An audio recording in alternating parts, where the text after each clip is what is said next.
নমস্কার বন্ধুরা, education culture YouTube চ্যানেলে তোমাদের স্বাগতম। তো তোমরা যারা ভিডিওর থাম্বনেল এবং টাইটেল দেখে মনে করছো যে এই ভিডিওতে আমি তোমাদেরকে এমন কিছু বলে দেব, মানে ধরো এমন নাম্বার বলে দিলাম যে এই নাম্বার পেলে তুমি এই গভর্নমেন্ট পলিটেকনিক কলেজটা পেয়ে যাবে, তাহলে কিন্তু বলবো যে তোমাদের কিন্তু আর এই ভিডিওটা দেখার প্রয়োজন নেই। কেন বলছি যে আমি কিন্তু কোনো জ্যোতিষী নই যে তোমাদের বলে দিতে পারবো কত নাম্বার পেলে তুমি গভর্নমেন্ট পলিটেকনিক কলেজটা পাবে। তার কিছু কারণ আছে, কারণগুলো নিয়েই আমি ডিসকাস করব। আমি একদম ইন ডেপথ আলোচনা করব, যেখানে কিন্তু অনেকেই আলোচনা করে না বিষয়টা। তো কি বিষয়টায় আলোচনা করব, দেখো আমি যদি আমার কথা বলি পার্সোনালি, তো 2020 সালের কিন্তু আমাদের উচ্চ মাধ্যমিক এক্সাম, তোমরা জানো কোভিডের জন্য দুটো কিন্তু এক্সাম হয়নি, অনেকের ক্ষেত্রে 3টে এক্সাম হয়নি। এর পরবর্তীকালে কিন্তু তার আগেই তোমাদের যে জেক্সপো ভোকলেটের ফর্ম ফিল আপ কিন্তু হয়ে গেছিলো 2020 সালে। এমনকি আমাদের কিছুদিনের মধ্যে এক্সামিনেশান এবং অ্যাডমিট রিলেটেড বিভিন্ন ঘটনাও কিন্তু বলা হয়েছিল যে এগুলো কিন্তু টাইম টু টাইম আপডেট হবে। তো সেই অনুযায়ী আমাদের এক্সামিনেশনও মোটামুটি একটা শিডিউল দেয়া হয়ে গিয়েছিল।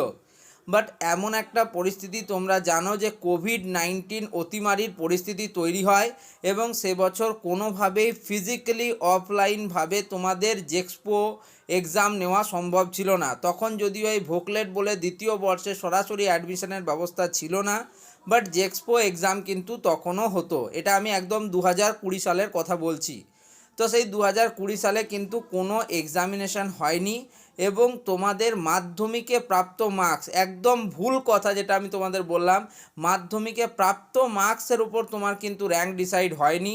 তখন কি হয়েছিল, তোমাদের কিন্তু 3টি সাবজেক্ট সেখানে উল্লেখ করা ছিল, যেমন হচ্ছে তোমার ম্যাথামেটিক্স, ইংলিশ এবং ফিজিক্যাল সায়েন্স, এই 3টে সাবজেক্টে প্রাপ্ত মার্কস এবং তার সাথে 4th সাবজেক্ট হিসেবে তোমার যে সাবজেক্টে তুমি হায়েস্ট মার্কস ক্যারি করেছো সেই সাবজেক্টের মার্কসকে ধরা হয়েছিল।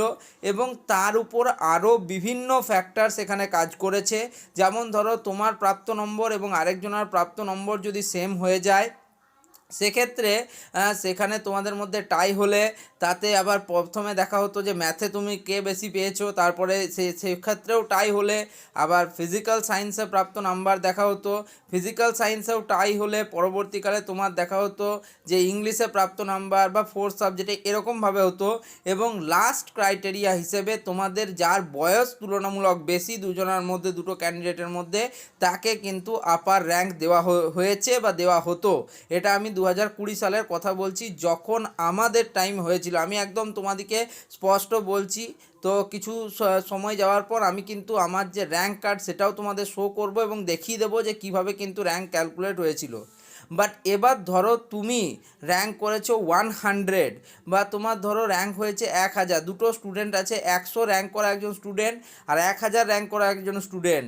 এমনটা হতে পারে যে এই 100 র্যাঙ্ক করা স্টুডেন্টটাও কিন্তু কোনো কলেজ পাবে না। কারণ দেখো, আমি তোমাদের বলে দিতে পারি এতগুলো গভর্নমেন্ট কলেজ আছে, বাট গভর্নমেন্ট কলেজে পাওয়ার জন্য শুধুমাত্র প্রাপ্ত নাম্বারটাই শেষ নয়, এরপর আরও আমি বললাম অনেক ফ্যাক্টর থাকে। তাছাড়া সব থেকে বড় ফ্যাক্টর হচ্ছে তোমাদের কাউন্সিলিং।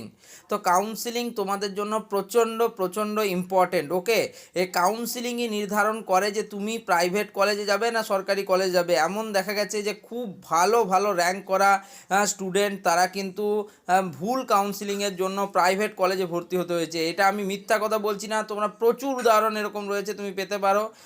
তো তাই তোমাদেরকে বলছি, দেখো শুধুমাত্র আমি তোমাদের বলে দিলাম তুমি 600 পেয়েছো মাধ্যমিকে, তোমার র্যাঙ্ক 2000 হবে, এটা কিন্তু কখনোই সম্ভব নয়, এটা কিন্তু সম্পূর্ণ ভুল। ওকে, কারণ র্যাঙ্ক ডিসাইড করার ক্ষমতা আমাদের কারণ নেই। যদি আমি প্রিভিয়াস ইয়ারের কথা বলি, তোমাদের টোটাল কিন্তু জেক্সপো এক্সাম দিয়েছিল 31,300 কিছু স্টুডেন্ট এবং ভোকলেট এক্সাম প্রায় 600-র মতো মনে হয় স্টুডেন্ট ছিল। আমি যদিও কারেক্ট ফিগার বলতে পারছি না, বাট আমি একটা আনুমানিক বলছি। তো তার মধ্যে যেটা জেক্সপো থেকে জানা যাচ্ছে যে 28,000 পর্যন্ত স্টুডেন্ট কিন্তু এই তোমার বিভিন্ন কোর্সেসে ভর্তি হয়েছে, এই বিষয়গুলো কিন্তু লক্ষ্য করা গেছে। তো এক্স্যাক্ট ফিগার কেউই কারো পক্ষেই বলা সম্ভব নয়। তো যাই হোক, তো সেক্ষেত্রে দেখো, ভালো যদি সরকারি গভর্নমেন্ট কলেজে বলো, টোটাল কিন্তু 10,000-এর কাছাকাছি সিট রয়েছে। তো যেমন তার মধ্যে বিভিন্ন তোমাদের ফেভারিট চয়েসের কিছু ট্রেড রয়েছে, যেমন এপিসি রয় পলিটেকনিকের computer science and technology, Birla institute of technology electrical engineering, এরকম কিছু ট্রেড, যেমন আসানসোল পলিটেকনিক কলেজ যেটা আমাদের কলেজ রয়েছে, আমি যেখান থেকে পাস আউট করেছি, সেখানের কিন্তু তোমাদের অনেকেই মাইনিং ইঞ্জিনিয়ারিং, মাইন সার্ভেইং এই সমস্ত ইঞ্জিনিয়ারিংয়ের প্রতি আকর্ষিত হয় এবং যেতে চাও, যার কম্পিটিশান খুবই কম এবং জব প্লেসমেন্ট বেশি থাকে, সেই রকম ট্রেডেও অনেকে যেতে চায়। ফলে আমি তোমাকে আমি একদম স্পষ্ট তোমাদের ভিডিও শুরুতেও বলেছি এবং এখনও বলছি যে তুমি কত নাম্বার পেলে কোন গভর্নমেন্ট কলেজ পাবে সেটা কিন্তু কমপ্লিটলি ভুল ধারণা।